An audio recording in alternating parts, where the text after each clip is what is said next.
우리가 이 세상에 살면서 많은 복을 받기를 원합니다.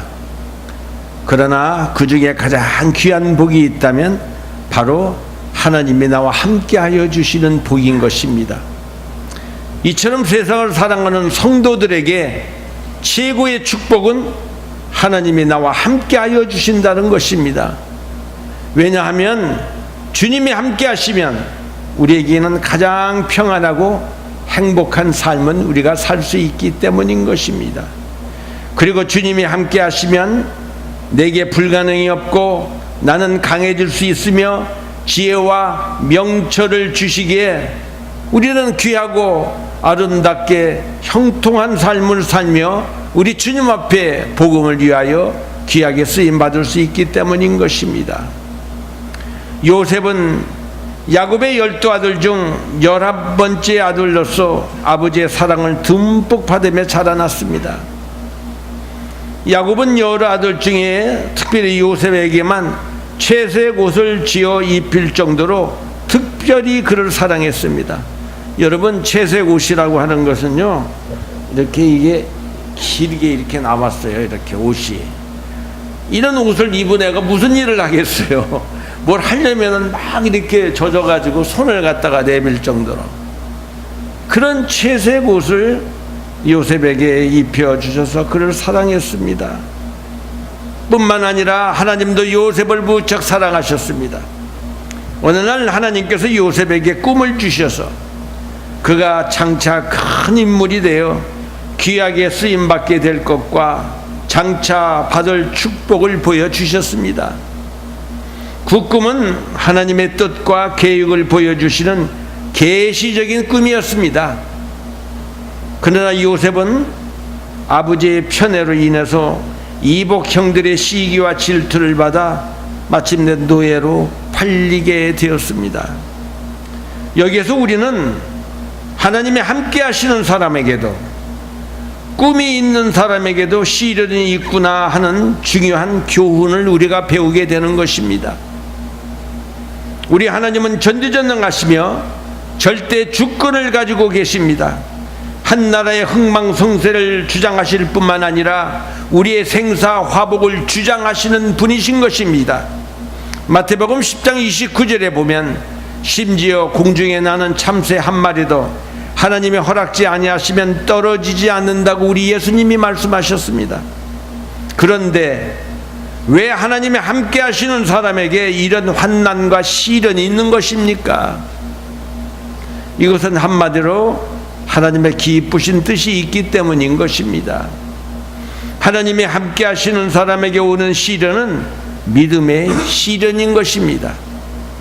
우리의 약한 믿음을 강하게 하고 작은 믿음을 큰 믿음으로 만들기 위해서 하나님이 우리에게 믿음의 시련을 허락하신다는 것입니다. 이사야 선지자는 이렇게 하나님의 은혜의 말씀을 전합니다. 야곱아, 너를 창조하신 야훼께서 이제 말씀하시느니라.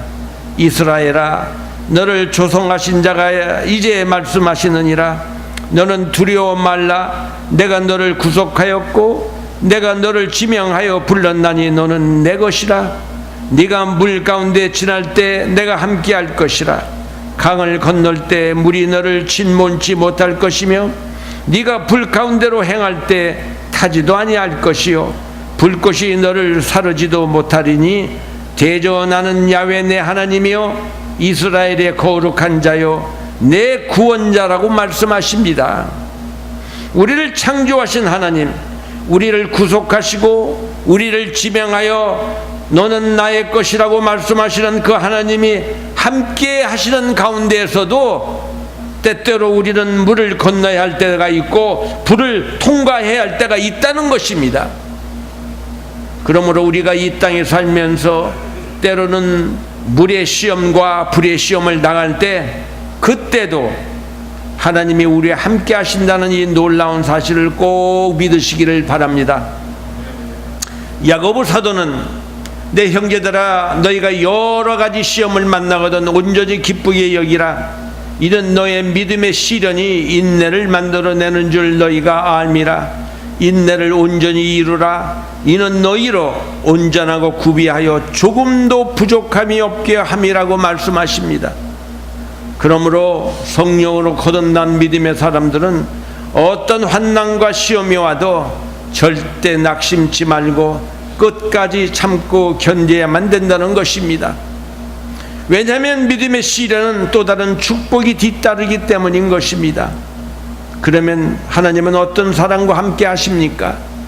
첫째, 우리 하나님은 빛의 자녀와 함께 하십니다.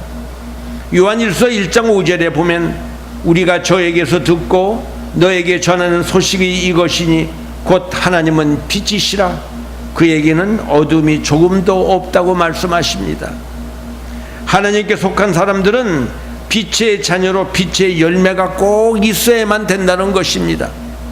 에베소서 5장 9절에 보면 빛의 열매는 모든 착함과 의로움과 진실함이라고 그랬어요. 그래서 예수 믿는 사람은 첫째 착해야 됩니다. 만약에 그 사람이 악하다면 그 사람은 예수 믿는 사람이 아닌 것입니다. 예수에 대해서 아는 것이 많은 것이지 그 사람은 예수 믿는 사람이 아닙니다. 예수 믿는 사람은 의로워야 되고 그리고 늘 진실해야 되는 것입니다. 미국의 자동차 왕이었던 헨리 포드는 예수를 잘 믿는 사람이었습니다. 한 번은 그가 아일랜드의 수도 더블린에 간 적이 있었는데 그곳에 머무는 동안 한 고아원을 방문하게 되었습니다.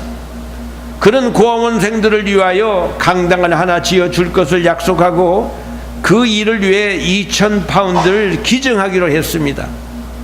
그런데 다음날 신문에 헨리 포드가 고아원에 2만 파운드를 기증하기로 했다고 하는 기사가 실렸습니다. 고아원 측에서는 헨리 포드를 찾아와 정중하게 사과를 하면서 신문에 정정 기사를 내도록 하겠다고 했습니다. 여러분, 2,000파운드와 2만 파운드는 엄청난 돈 차이가 있는 것입니다. 그러자 헨리 포드는 웃으면서 그대로 두세요. 다 하나님의 뜻이 아니겠습니까? 제가 2만 파운드를 내겠습니다. 이렇게 말했습니다. 그리고 강당이 완공되면 그 입구에 하나님의 뜻으로 드려진 헌금으로 지은 강당이라고 이렇게 써붙여 달라고 요구를 했던 것입니다. 대부분 기증자의 이름을 따서 도서관이나 병원 건물 등에 그 사람의 이름을 붙이는 것이 전례인데도 헨리 포드는 그에게 돈을 기증하면서 하나님의 이름을 높인 사람입니다. 빛의 열매는 세상을 밝게 해주고 하나님 마음을 기쁘게 해드립니다. 그러나 어둠의 열매는 세상을 어둡게 하고 성령을 근심케 하며 야훼 하나님의 마음을 슬프게 하는 것입니다. 어둠에 속한 사람은 악하고 불의하고 거짓된 삶을 살며 진실하지 못하고 겉과 속이 다릅니다. 그 말씀이 디모데후서 3장 1절 이하에 기록하고 있습니다. 네가 이것을 알라. 말세에 고통하는 때가 이르느니 사람들은 자기를 사랑하며 돈을 사랑하며 자긍하며 교만하며 회방하며 부모를 거역하며 감쌌지 아니하며 거룩하지 아니하며 무정하며 원통함을 풀지 아니하며 참소하며 절제하지 못하며 사나우며 선한 것을 좋아하지 아니하며 배반하여 팔며 조급하며 자고하며 쾌락을 사랑하기를 하나님 사랑하는 것보다 더하며 경건의 모양은 있으나 경건의 능력은 부인하는 자니 이 같은 자들에게서 너는 돌아서라고 말씀하십니다. 이것이 바로 어둠 속에 사는 사람들의 모습인 것입니다. 둘째, 우리 하나님은 자신을 의지하는 사람과 함께 하십니다. 하나님은 자신을 찾는 사람을 아주 기뻐하십니다. 여러분, 무슨 문제가 있으면 혼자 고민하지 마시고 부르짖고 기도하시기 바랍니다. 하나님을 찾고 찾으시면 하나님이 꼭 만나주시기 때문에 그렇습니다.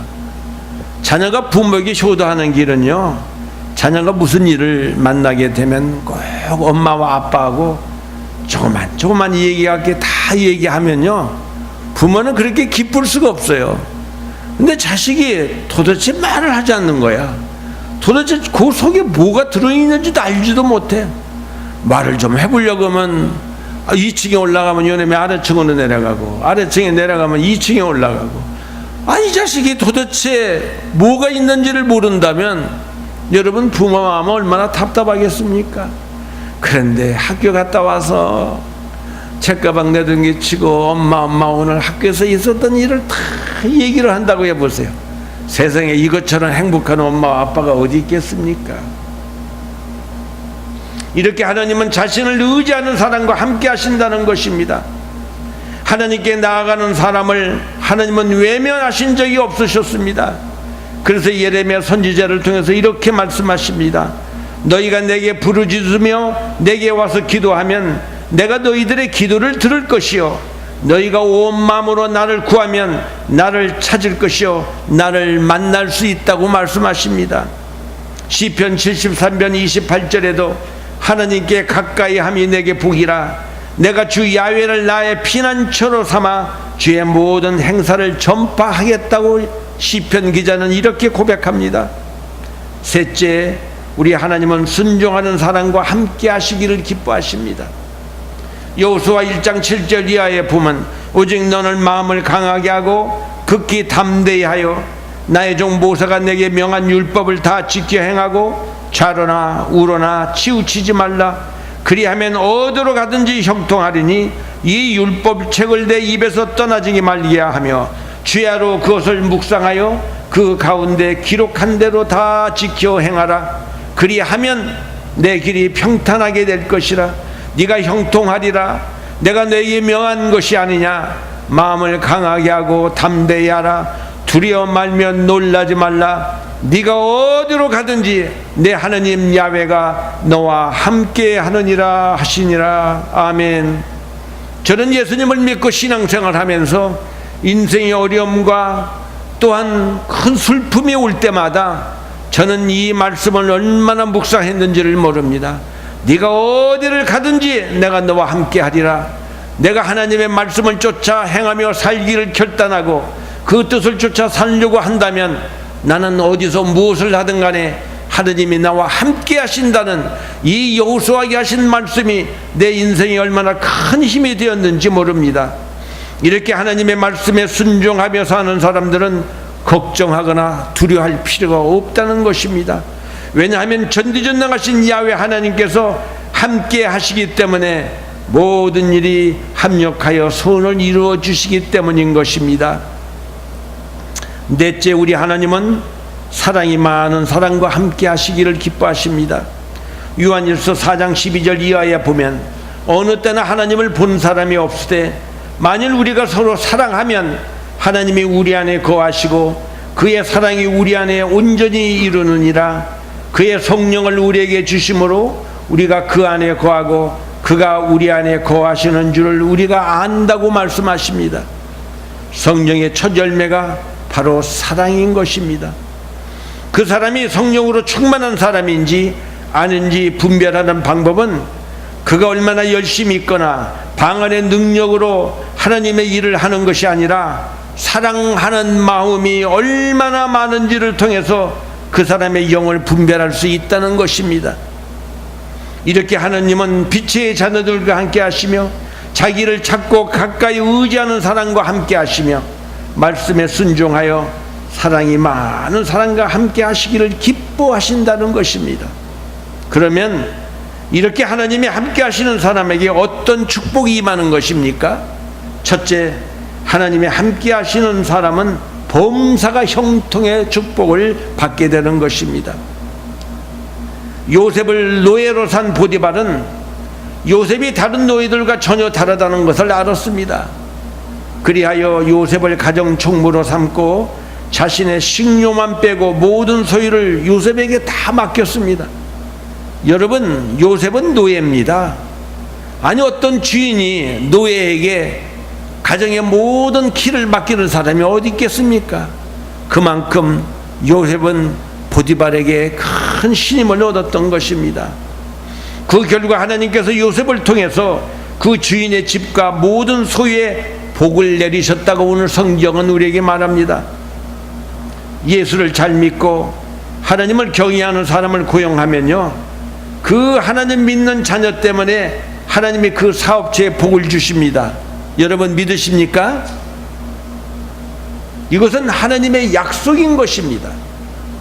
하나님께서 믿음의 조상 아브라함을 부르실 때 복의 근원이 될 것을 말씀하시면서 땅의 모든 족속이 너를 인하여 복을 받을 것이라고 말씀하십니다. 예수를 잘 믿는 회사 사장 밑에서 이르는 사람도 언젠가는 그 사장을 통해서 복음을 듣게 되고 그로 인하여 그 사람도 예수 믿는 복이 임하게 되는 것입니다. 믿으시는 분만 아멘 하십니다. 이 말씀대로 하나님이 함께 하시는 저와 여러분도 아브라함이나 요셉처럼 복의 근원이 되어서 많은 사람을 복받게 하는 축복의 사람이라는 사실을 꼭 믿으시기를 바랍니다. 아멘. 그러나 하나님이 함께 하심으로 범사에 형통하는 축복을 받은 요셉에게도 또 다른 시련이 있었습니다. 그것은 바로 보디발의 아내가 날마다 요셉을 유혹하기 시작한 것입니다. 창세기 39장 7절 이하에 보면 보디발의 아내가 요셉에게 눈짓을 하고 동침하기를 청했습니다. 이때 요셉은 나의 주인이 가정 재반 소유를 간섭지 아니하고 다 내 손에 위임하였으니 이 집에는 나보다 큰 이가 없으며 주인이 아무것도 내가 금하지 아니하였어도 금한 것은 당신뿐이니 당신은 자기 아내임이라 그런즉 내가 어찌 이 큰 악을 향하여 하나님께 득제하리까 하고 단호히 그녀의 유혹을 거절해 버렸습니다. 만약에 요셉이 내 인생이 노예인데 이번 기회에 마님의 사랑이나 좀 듬뿍 받아보고 남은 인생 좀 편하게 살자고 보디발의 아내 유혹에 넘어갔다면 요셉이라고 하는 사람의 이름은 성경책에 기록되지 않았을 것입니다. 보디발의 아내는 자신의 욕망을 이루지 못하게 되자 요셉에게 자신을 강간하려고 했다는 더러운 누명을 씌워 요셉을 감옥에 넣어버렸습니다. 그러나 놀라운 것은 감옥에서도 하나님이 요셉과 함께 하셨다는 사실인 것입니다. 21, 23절을 보면 요셉은 감옥에서도 인정을 받아 전옥으로부터 옥중 제소를 관리하는 중요한 일을 일임받고 재반 사무를 다 처리하는 사람이 되었습니다. 비록 그가 감옥에 있었지만 하나님께서 요셉과 함께 하심으로 범사가 형통했다는 것입니다. 그 요셉은 감옥에서 술 맡은 관원장과 떡 맡은 관원장의 꿈을 해석하여 주었고 드디어 애굽 왕 바로의 꿈을 완벽하게 해석함으로 말미암아 애굽의 총리가 되었던 것입니다. 둘째, 하나님이 함께 하시는 자는 시련과 문제도 전화위복이 된다는 것입니다. 고난당이 장어에게는 자기만 위해서 살고 세상에서 출세하고 성공하는 것이 자기의 온 목적이었지만 고난을 통해서 세상의 것들을 다 내려놓고 주님을 위해서 살게 되었다면 그 고난은 큰 축복인 것입니다. 로마서 8장 28절 말씀대로 하나님을 사랑하는 자 곧 그 뜻대로 부르심을 입은 여러분과 저는 모든 것이 합력하여 소원을 이루게 될 줄을 꼭 믿으시기를 바랍니다. 우리는 지금 어떤 시련을 겪고 있습니까? 어떤 문제로 고민하고 있습니까? 결단코 낙심하지 마시기 바랍니다. 하나님이 함께 하시는 사람에게 오는 시련과 문제는 반드시 전화위복이 되기 때문인 것입니다. 베드로전서 5장 7절에 보면 너희 염려를 다 주께 맡겨 버리라고 말합니다. 왜냐하면 이는 저가 우리를 권고하신다고 말씀하십니다.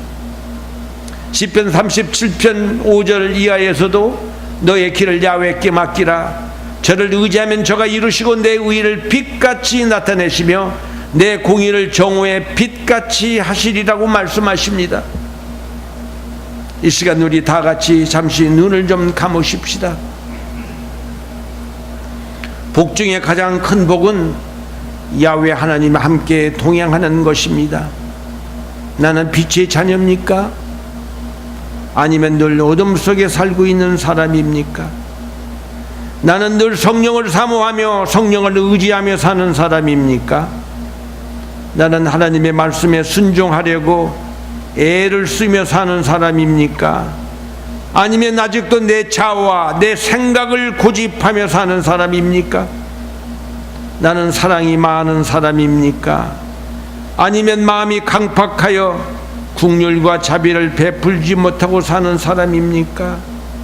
오늘 주신 하나님의 은혜의 말씀을 생각하며 이 시간 우리 주님 앞에 조용히 나의 마음을 드리며 하나님 앞에 함께 기도할 수 있기를 원합니다.